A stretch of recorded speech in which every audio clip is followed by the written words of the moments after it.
Las 8 figuras son: primera, la invitación.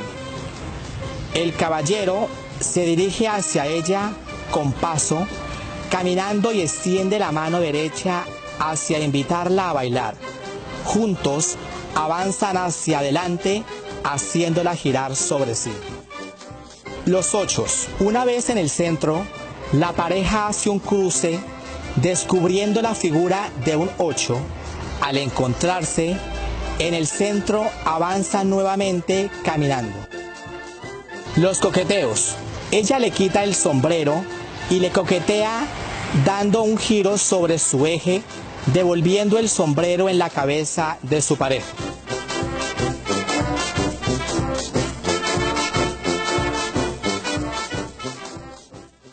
La arrodillada.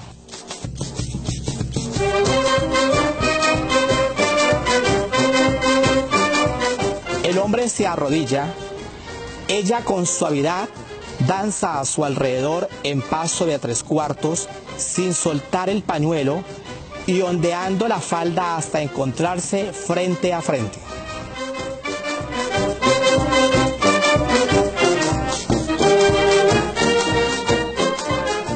Levantada del pie. En paso de rutina, la pareja avanza 3 compases.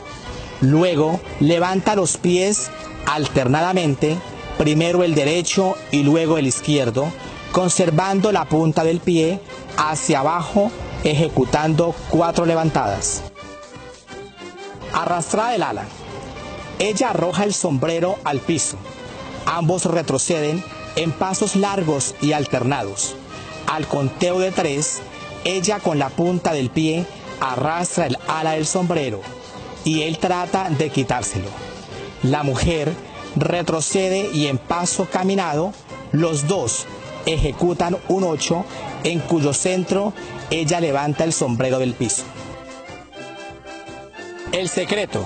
La pareja se desplaza en paso caminando, cubriéndose ambos el rostro con el sombrero que ella sostiene por la copa. Él le murmura el oído. Ella, asombrada por lo que escucha, lo rechaza, separándose en un ágil y largo paso.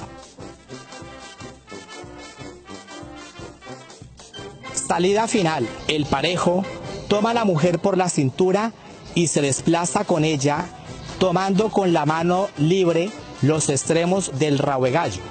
Avanzan en paso de rutina, dando vuelta al escenario para terminar el baile, los dos sonrientes frente al público.